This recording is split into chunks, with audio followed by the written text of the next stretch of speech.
For the first time in 4 games, the Dallas Stars played in a matchup that did not go to overtime. And on today's episode, we'll talk about why this may have been one of the Stars' most complete wins of the season. Everyone got involved and everyone was doing their part in the 4-1 victory over the Minnesota Wild. We'll talk about why on today's episode of Locked On Stars. Your Locked On Stars, your daily podcast on the Dallas Stars. Part of the Locked On Podcast Network. Your team every day.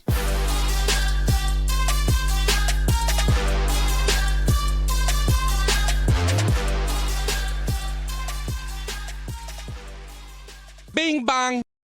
Howdy, Stars fans. Welcome back to the Locked On Stars podcast, the only daily podcast covering the Dallas Stars, part of the Locked On Podcast Network, your team every day. I'm your host, Dane Lewis, your local expert on all things Dallas Stars hockey, coming to you on this Thursday, February 9th, and this episode is brought to you by FanDuel Sportsbook, the official sportsbook of Locked On. Make every moment more and visit FanDuel.com/LockedOn today to get started. And whether this is your first time here or you are a recurring listener, thank you for stopping by and making Locked On Stars your first listen of the day. If you haven't done so already, please be sure to subscribe to the YouTube channel or follow us on your favorite podcasting platform. We are free and available no matter where or how you may choose to consume this show. And I want to start off by everyone just collectively taking a deep breath. This is what it feels like to see the Stars not go to overtime and pick up a regulation win. A big night at the American Airlines Center. The Dallas Stars seem to be taking down some of their demons this week. They get a win past regulation on Monday against the Ducks. And then tonight, or rather Wednesday night, they get a win on a nationally televised game on the TNT broadcast. And they'll be looking to take down another obstacle of theirs on Saturday with the Tampa Bay Lightning coming into town. That game starting at noon. Dallas has not necessarily been the best team in those weekend afternoon games. So maybe we'll get the 3-for-3 and the Dallas Stars can continue to get some of these monkeys off their back, if you will. But I want to start off today's episode by hearing from Dallas Stars head coach Pete DeBoer and rookie forward Wyatt Johnston and get some of their thoughts on the team's win. And then from Wyatt Johnston specifically, how he felt about his performance and what it's like playing alongside veterans like Jamie Benn and Joe Pavelski, because Johnston was involved on the first goal of the game. A beautiful feed to the Stars captain Jamie Benn for the first goal of the game, and ended up being a pretty important one. And you'll hear why here in just a second from Coach Pete DeBoer, and then we'll hear from Stars rookie forward Wyatt Johnston. Yeah, nice. Good win. I mean, I loved they made it difficult. They're a big physical team. They came in here and I think tried to impose, that game on us. And I loved our response. I thought we, didn't back down, physically didn't take a step back. And, I thought played exactly how you have to play against a team like that. Huge first goal. I mean, that game's, probably whoever scores the first goal usually wins games like that. And, Benner stepped up with a fantastic goal off quick transition, a real speed play by that line, and great finish by him. But not surprised in a game like this that he has that type of impact. What have you seen from the Hakanpaa Lindell pairing? They obviously had a big night tonight, but it seems like they've been that way, or at least consistent the whole year. They've been outstanding all year, and again, like Jamie Benn, I mean, that's their type of game. They love the contact and they love the physicality of it, and that's right up both those guys' alley. So they were warriors out there tonight. They were great.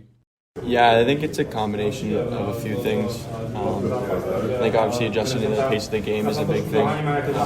Just kind of learning with that kind of how much time you'll have in situations, and also kind of finding where space is open on the ice. So I think just kind of adjusting to the game, and then also kind of as time goes on, it's kind of slowed down a little bit for me, kind of just in my head and seeing plays develop. Does the consistency with the line mates help as well? Yeah, definitely. I think, playing with the same kind of guys, you get to kind of build that chemistry and you get to know, what they like to do on the ice and where they're going to be. So, I think it definitely helps a lot with just kind of building chemistry and, playing together as a line. Did you feel like you had that wraparound? I thought I did, yeah. It was a pretty good save. But, it's amazing. All the guys, the older veteran guys in this team have been really good to me and just trying to help me learn, helping me improve. And I think playing with Ben for a whole season now, I think that's really helped a lot. Just kind of learn off of him. And, there's so many great guys in the room, so I just try to learn as much as I can from all of them. My apologies there with the Wyatt Johnston audio. It was a little noisy in the Stars locker room after the game initially, and so a little bit of background noise, but hopefully you guys could pick up on everything Wyatt was saying. A big night for the Stars rookie, again, being involved on the first scoring play for the team. Just a beautiful feed, and I know he's kind of, recognized as a goal scorer, and that's really what he does best, but I think his playmaking ability and his passing is something that has grown and been developed quite nicely this season with this being his NHL debut. And it just feels nice to see him play a big role in what is a pretty big win for this team. 2 big points. The Winnipeg Jets haven't been in action since the All-Star break, but if you're Dallas, you got to do, what you can do. You can only control what you can control. Winnipeg is going to have a few games in hand here and other teams like Colorado in the same boat. But the Dallas Stars picking up 2 points in this game, not going to overtime and getting a little bit of momentum going in their favor. And didn't get to put the whole Pete DeBoer clip here, but it would have been about 5 minutes. But he touched on Jake Ottinger, an incredible performance from him. 38 saves, kind of felt like a quiet night from him. 38 saves just with everything else that was going on. The explosive second period for pretty much the entire game. 4 of the 5 goals from this matchup coming in the second period, and 3 of them consecutively from the Stars. And Jake Ottinger just made several big saves, several key moments in the game. He's able to stop the puck from going in. Really, really nice stuff. And I think it's one of those things where we're just accustomed to seeing Jake do this night in and night out, but he was nothing short of spectacular on Wednesday evening and a huge part to why the Stars got this win. And as we continue on with today's episode, we'll touch on some of the other reasons the Stars got this win, because as I mentioned at the top, it was an all-around team effort. It seemed like just about everybody was getting involved in this game, and that's really, how the Dallas Stars have won the majority of their contests this season, is when everyone chips in. And I think that they matched Minnesota's energy well. Minnesota, we know what they bring. Physicality, they're going to hit heavy. I mean, there were tons of hits early on in this game. Wild had 24 hits recorded to the Stars 14. And then, of course, we know Jamie Benn was getting under the Minnesota Wild players' skin as the game kind of continued to go on with guys like Ryan Hartman, Ryan Reeves. No fights actually break out, but I think that played a huge factor in this game. So everyone kind of doing what they needed to do. And of course, Jamie Benn gets his 20th goal of the season. I don't think he's had a 20-goal season since before the COVID-19 pandemic.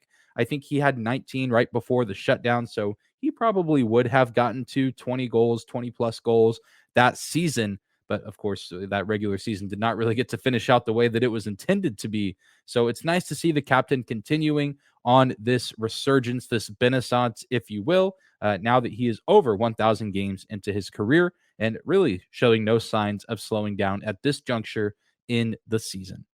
Well, we're going to take a quick break, but when we come back, we'll dive into the other reasons the Stars won this game. And that is, of course, the depth scoring. We'll talk about and hear from Stars forward Radek Faksa right after this. Today's episode of Locked On Stars is brought to you by our friends at FanDuel. We're really excited about our new sports betting partner for Locked On because they're the #1 sportsbook in America.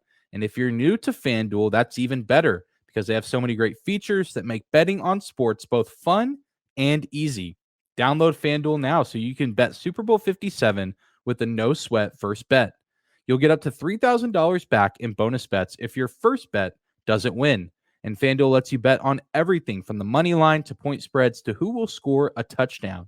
The FanDuel Sportsbook app is safe, secure, and super easy to use. And best of all, you can get paid your winnings instantly. So join FanDuel today at FanDuel.com/lockedon to claim your no-sweat first bet on Super Bowl 57. That's FanDuel.com/lockedon. Make every moment more with FanDuel, the official sportsbook partner of the NFL. I want to thank you again for making Locked On Stars your first listen of the day. Be sure to hit that subscribe button if you're watching on YouTube, or the follow button on your favorite podcasting platform. Continuing to talk about last night's big divisional win over the Minnesota Wild. We talked about Jamie Benn, Jake Ottinger, the all-around team effort, and that, includes several different players who we don't necessarily always see scoring goals. And that includes Dallas Stars forward Radek Faksa, who scored the second goal in this game and almost had a second in the game overall, and almost put himself on hat trick watch. Drew a penalty shot on a wide open net opportunity in the third period.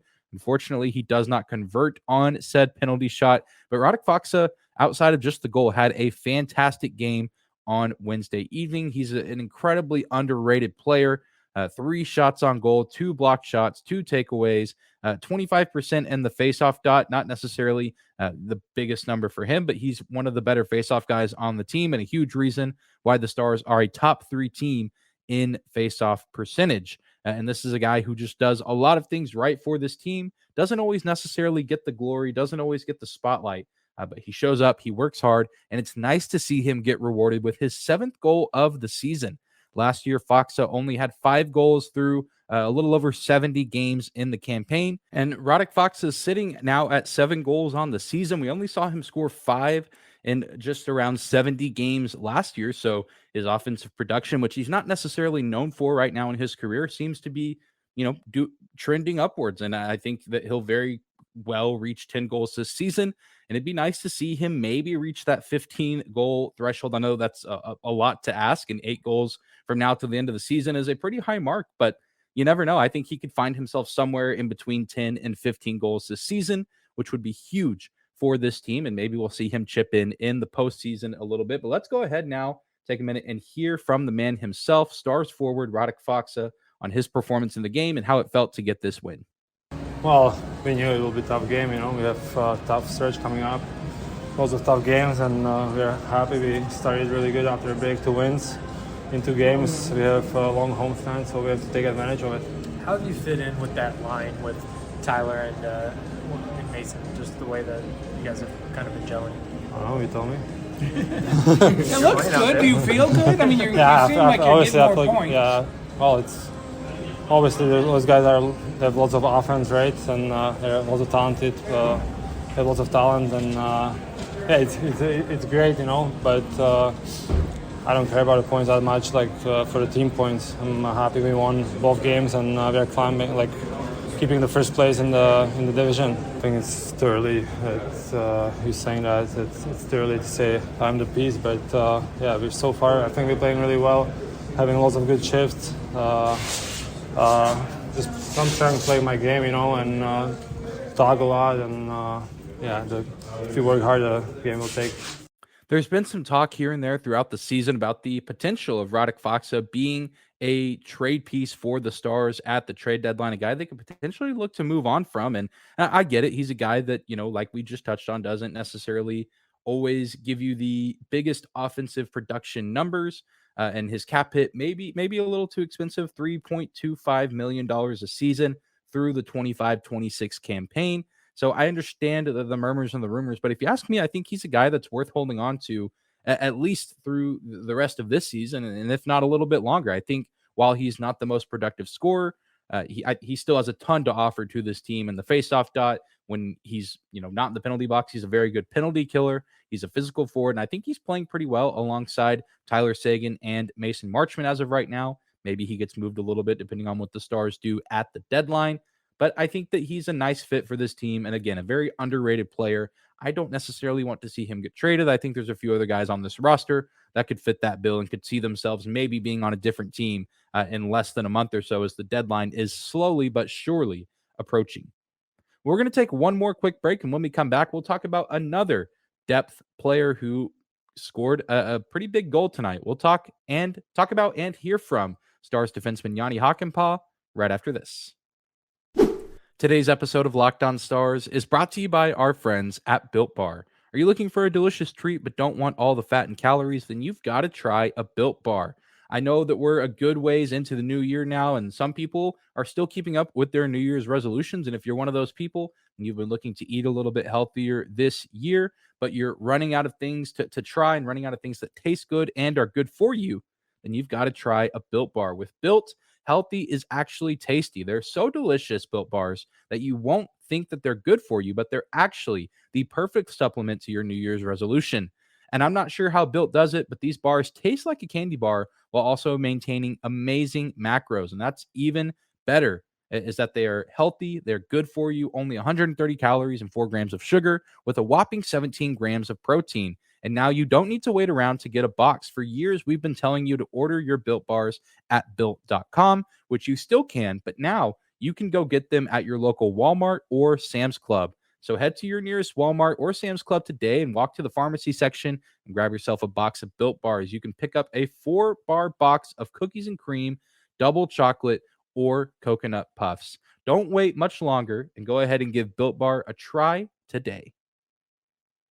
All right, we're closing out today's episode of Locked On Stars, talking about Stars defenseman Jani Hakanpaa, who had the third goal in this game on the rush. That's really kind of how the Stars scored all their goals in this game, off the rush, very fast paced, and that's really what we've seen the Stars do all season long. They get into the zone quick, and on Wednesday night, they were able to generate that fast, quick fire offense. And we saw it was interesting. Normally, you would see the roles reversed. Maybe a guy like Hakanpaa shooting from the top of the zone, and a guy like Rope Hintz gets his stick in the lane, deflects off the blade, and goes into the goal. But the roles were reversed a little bit on Wednesday night, with Rope Hintz taking the shot and Hakanpaa sticking out his blade and getting his 5th goal of the season. A guy who normally, if he's scoring goals, it's an empty net. But Jani Hakanpaa's goals, a lot of them have come against goalies in the net. And I mean, definitely not the first guy you think of when you think offensive defenseman, but I think he's taken some nice steps in that direction. And now this is a new career high for him in goals. Hakanpaa only 4 goals last season in 80 games.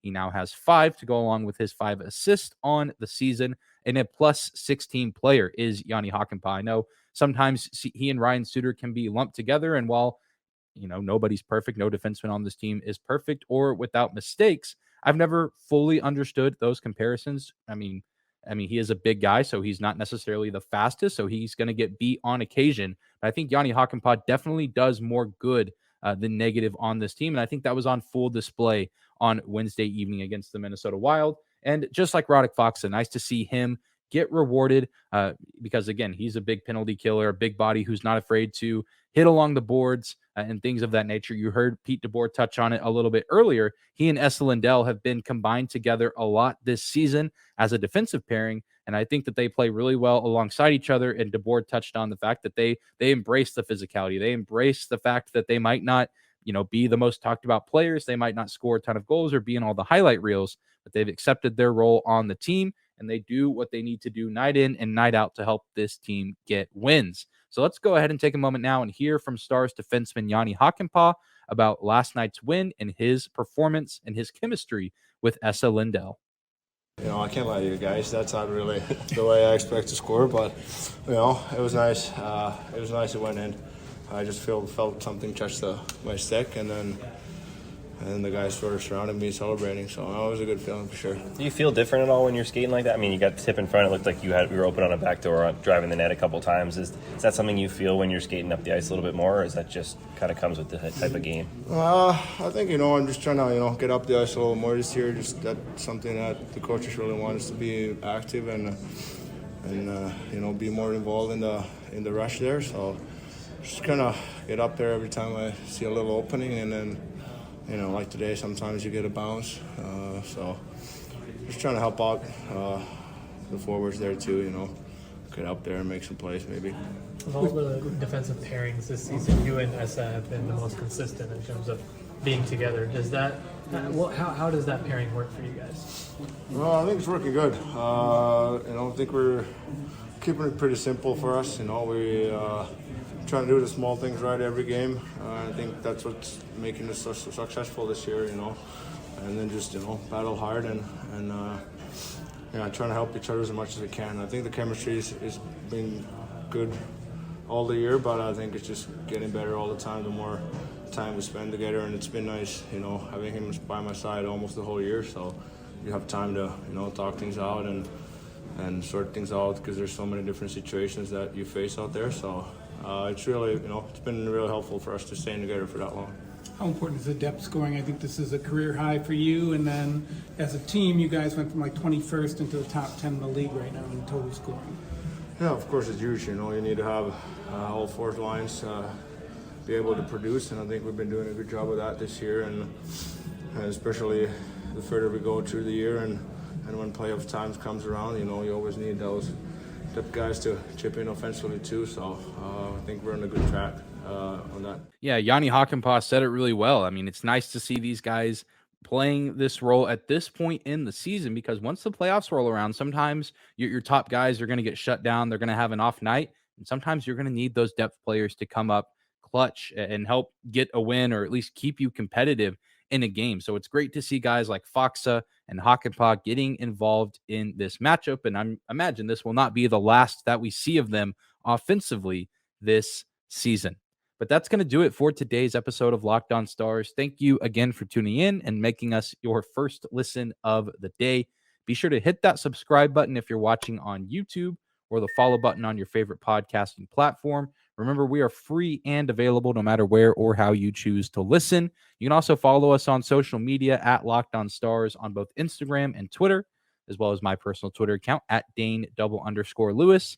Be sure to tune in tomorrow, as we'll be talking about some trade rumors surrounding the Dallas Stars. One in particular, it's something that started kind of back in the summer and then got shot down. It died down pretty quick, but it's starting to resurface again, and that is Patrick Kane rumored to maybe go to Dallas before or at the trade deadline this season. So we'll be talking about that on tomorrow's episode, and then, of course, looking ahead to Saturday's matchup with the Tampa Bay Lightning. But I hope you guys have a great Thursday. Stay safe out there, and we'll see you back here tomorrow.